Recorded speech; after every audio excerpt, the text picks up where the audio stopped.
Tank బండ్ని explore చేసినాం. So ఇక్కడ prices అంతా మేము ఎక్కడికి వెళ్ళాము, ఎలా వెళ్ళాము మీకు చెప్తాను. సో ఇక్కడికి బుద్ధ దగ్గరికి వెళ్ళటానికి మనకి బోటింగ్ ఉంటుంది అనమాట. ఆ బోటింగ్ ప్రైజెస్ వచ్చేసి చిల్డ్రన్కి వచ్చేసి 50 రూపీస్, అడల్ట్కి వచ్చేసి 100 రూపీస్. స్పీడ్ బోట్స్ కూడా ఉంటాయి. స్పీడ్ బోట్స్ వచ్చేసి 500 రూపీస్ ఛార్జ్ చేస్తున్నారు. ఈవినింగ్ టైం అయితే బెస్ట్ ప్లేస్ అండి ఎంజాయ్ చేయడానికి. పిల్లల్ని తీసుకుని వెళ్తే చాలా బాగుంటుంది. ఎందుకంటే అక్కడి నుంచి బోటింగ్లో మొత్తం హైదరాబాద్ అంతా కనిపిస్తుంది. ఇంకా నైట్ వ్యూ అయితే చెప్పవసరం లేదు. వీడియో ఎండింగ్లో నైట్ వ్యూ మీకు కనిపిస్తుంది. బోట్ ఎక్కిన తర్వాత మనం జాకెట్స్ వేసేసుకొని సో కూర్చుంటాం. చూసారా వాటర్ ఎంత బాగా వేవ్ అవుతున్నాయో. ఈవినింగ్ టైం అయితే మేము వెళ్ళిన రోజు అయితే మంచి గాలి కూడా వేసింది.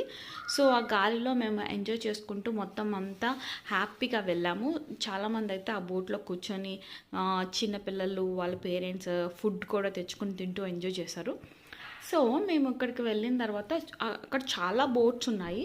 2 వేస్ ఉంటాయి. టూరిస్ట్ ప్లేస్ అన్న ఒకటి ఉంటుంది, ఇంకోటి ఏమో ఇటు సైడ్ నుంచి కూడా ఉంటుంది. మేము వేరే సైడ్ నుంచి వెళ్ళాము.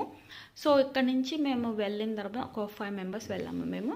సో బుద్ధ దగ్గరికి వచ్చేసేసరికి కొంచెం నైట్ అవుతుంది అని చెప్పి మేము ఈవినింగ్ టైము కొంచెం ఇంకా చీకటి పడుతుంది అనగా వెళ్ళాము. ఎందుకంటే అప్పుడు 2 వేస్లో మనము ఆ బుద్ధాన్ని చూడొచ్చు కదా అని వెళ్ళాము.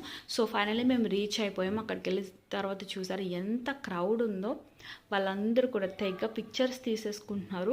నైట్ వ్యూలో అక్కడ లైటింగ్ వచ్చేసి